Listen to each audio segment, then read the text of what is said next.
Assalamualaikum warahmatullahi wabarakatuh. Kembali lagi bersama channel Wirausaha Mandiri. Terima kasih sudah selalu subscribe, like, dan komen di channel Wirausaha Mandiri ini. Nah, di sore hari ini saya ingin berbagi sharing terkait dengan pekerjaan posisi menjadi seorang project management.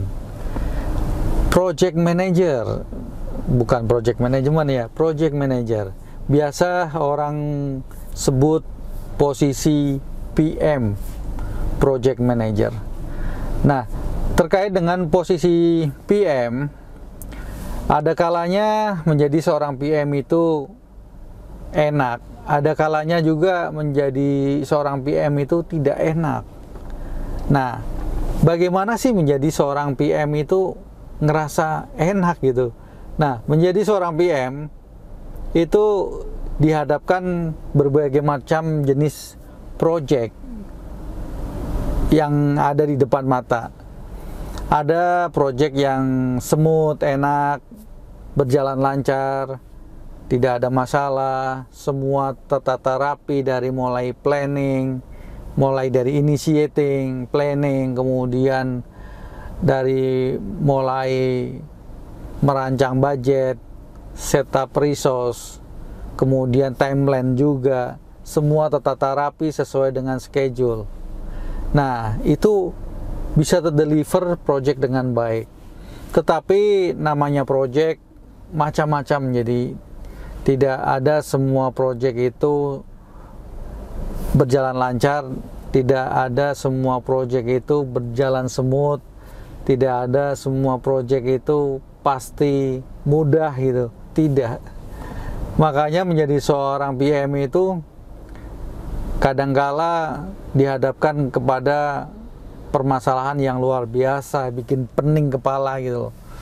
Contoh halnya gini, kalau saya seorang PM dihadapkan permasalahan yang sebenarnya klasik dan ini mungkin bisa terjadi pada Anda menjadi seorang PM dan Anda hadapin permasalahan ini. Yang kondisinya seperti inilah, saya berbagi sharing. Project sudah dirancang dari awal, di setup, artinya dipersiapkan dengan matang terkait dengan jumlah budget sendirilah, terkait dengan estimasi budget yang sudah artinya sudah dirancang. Kemudian dari budget itu kita nge-breakdown lagi, dengan budget itu bisa mendeliver berapa jumlah tim yang ada gitu untuk menyelesaikan sebuah pekerjaan, sebuah project yang akhirnya kita write down dengan timeline. Nah, antara timeline, resource, budget ini sangat berkaitan untuk mendeliver project itu secara on time, artinya tidak meleset. Nah, kalau seandainya gini, bukan seandainya ya, saya sering menghadapi sekali terkait dengan ujung-ujungnya budget. Kita sudah menata rapi semuanya, memilih resource yang qualified, kemudian menyusun timeline yang perfect, yang akhirnya kita punya evidence level untuk mempertanggungjawabkan ke customer bahwa kita yakin untuk bisa achieve sesuai dengan timeline, dan kita informasikan juga semua plan yang kita rancang itu kepada stakeholder. Nah, tiba-tiba di tengah jalan budget di cut gitu loh. Itu seperti layaknya kita lagi minum kopi atau lagi santai atau lagi merenung, ngebayang bahwa project itu insya Allah kita bisa achieve nih dengan tim yang sudah di setup dengan rapi, timelinenya, persiapan toolsnya juga sudah disiapkan. Tiba-tiba kayak kesambar bledek gitu loh, jebret, wow, ternyata budget yang dikasih itu dipotong 50% kayak bebek angsa gitu loh. Ini benar-benar membuat seorang PM itu kaget, nih gimana caranya untuk menyelesaikan project sesuai dengan timeline on schedule, sedangkan budget dipotong gitu loh. Itu yang benar-benar kayak kesamber, apa ya, kesamber gitu loh. Kayak ada yang agak ngagetin gitu.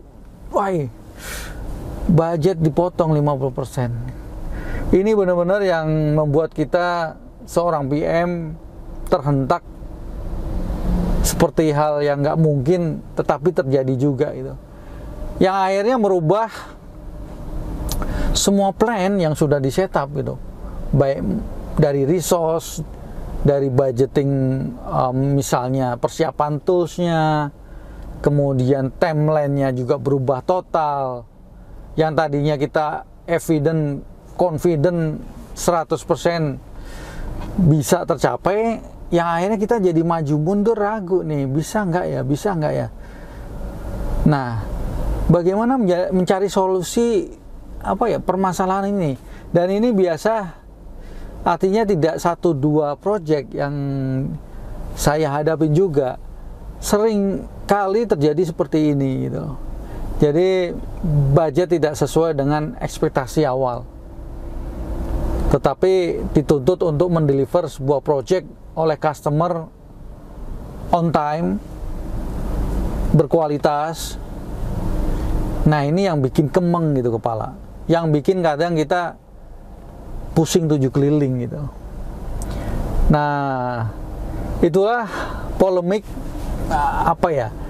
sesuatu yang harus dihadapin oleh seorang project manager, oleh seorang tim lead project, harus siap dalam kondisi apapun, yang sehingga kita dituntut untuk bagaimana menyelesaikan sebuah pekerjaan tersebut. Nah, buat teman-teman yang masih milenial, masih banyak belajar, silakan Anda bisa mencari posisi di dalam sebuah pekerjaan menjadi seorang leader atau PM.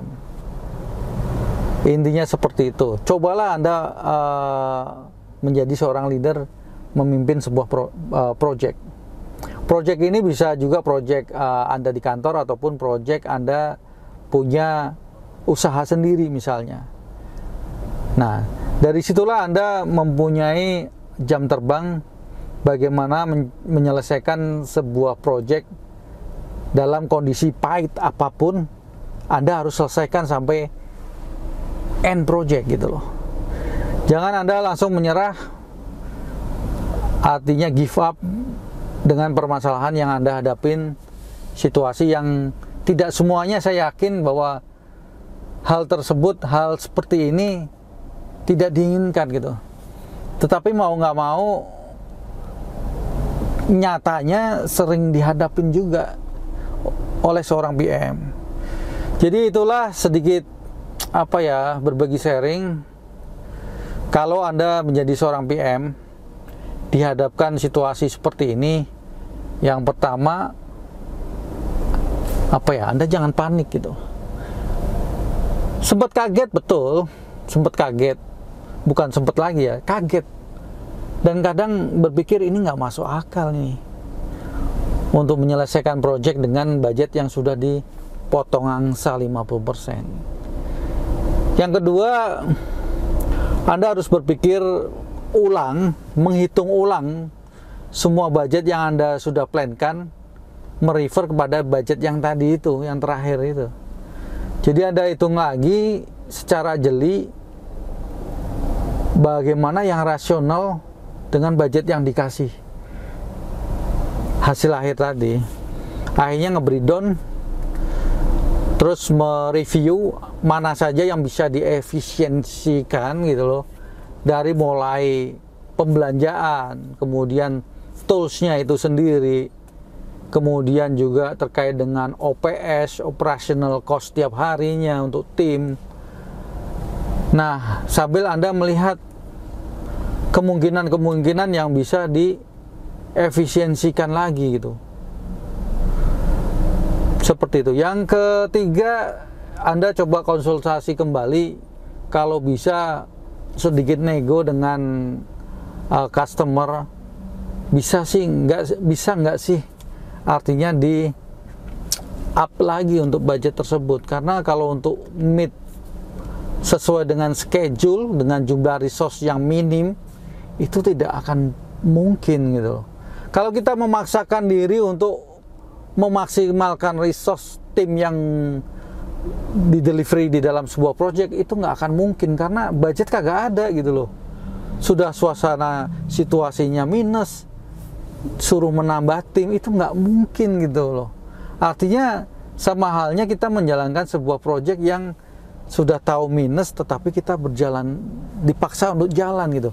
Artinya seperti ini, menjalankan sebuah kendaraan mobil yang bensinnya sudah minus, sudah ntar lagi habis, tetapi dipaksakan jalan, akhirnya mogok juga gitu.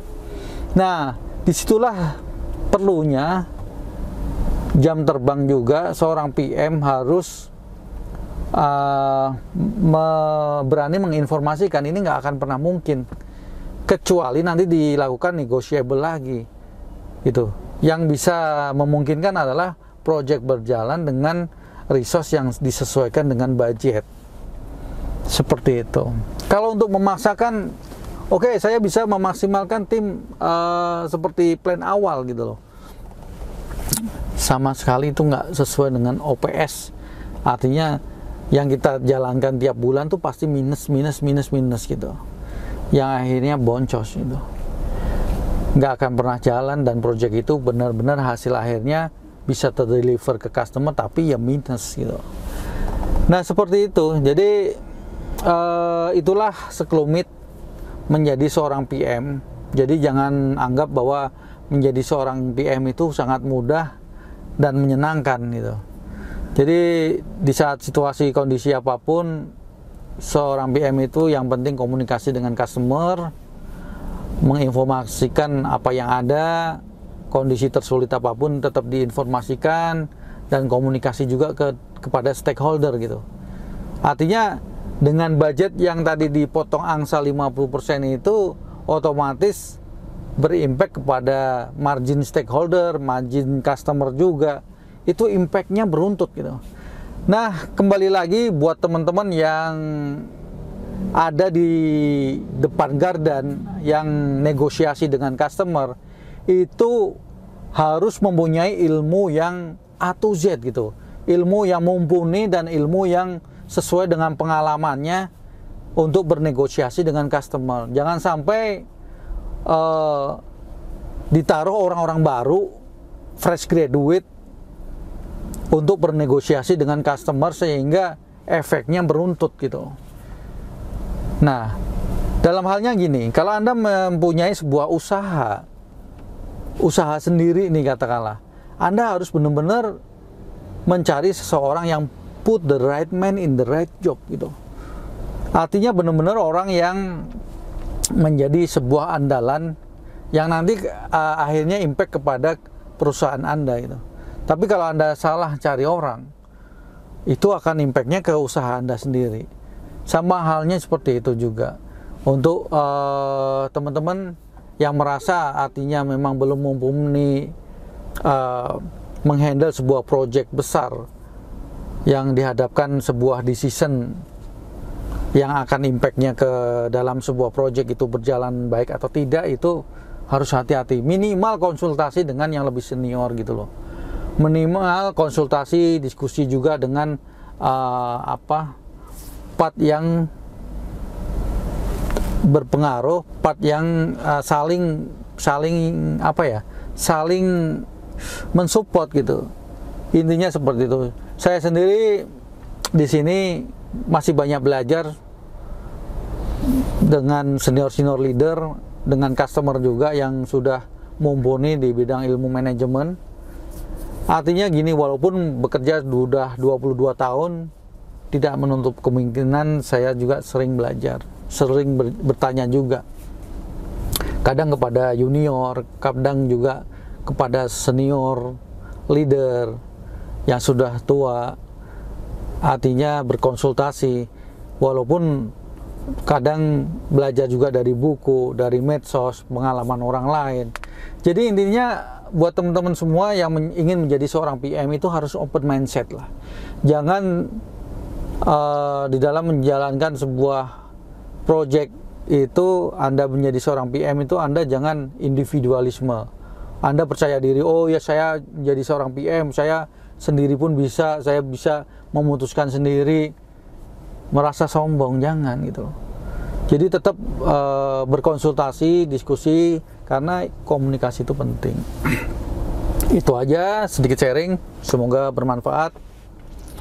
Jadilah menjadi PM yang bijak dan baik. Assalamualaikum warahmatullahi wabarakatuh.